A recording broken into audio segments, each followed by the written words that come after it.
നിങ്ങൾക്ക് 4 വയസ്സിന് മുകളിലുള്ള കുട്ടികളുണ്ടോ? ഉറപ്പായിട്ടും നിങ്ങൾ അവരെ ട്രിവാൻഡ്രത്തെ പ്ലാനറ്റോറിയം പോയി കാണിക്കേണ്ടതാണ്. വളരെ ഇൻഫോർമേറ്റീവായ ഒരുപാട് കാര്യങ്ങൾ അവിടെയുണ്ട്. ഞങ്ങൾ പോയത് 12 മണിക്കുള്ള ഷോയാണ്. അത് ഇംഗ്ലീഷായിരുന്നു, മലയാളവും അവിടെയുണ്ട്. സോ ടൈമിംഗ് നോക്കി ഉറപ്പായിട്ടും അവിടെ പോയി കാണുക. ടൈമിങ്സിന് ഗൂഗിൾ ചെക്ക് ചെയ്യുക.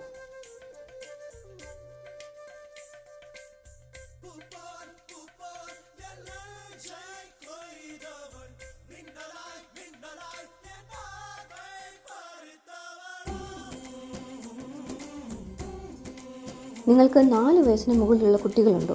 ഉറപ്പായിട്ടും നിങ്ങൾ അവരെ ട്രിവാൻഡ്രത്തെ പ്ലാനറ്റോറിയം പോയി കാണിക്കേണ്ടതാണ്. വളരെ ഇൻഫോർമേറ്റീവായ ഒരുപാട് കാര്യങ്ങൾ അവിടെയുണ്ട്. ഞങ്ങൾ പോയത് 12 മണിക്കുള്ള ഷോയാണ്. അത് ഇംഗ്ലീഷായിരുന്നു, മലയാളവും അവിടെയുണ്ട്. സോ ടൈമിംഗ് നോക്കി ഉറപ്പായിട്ടും അവിടെ പോയി കാണുക. ടൈമിങ്സിന് ഗൂഗിൾ ചെക്ക് ചെയ്യുക.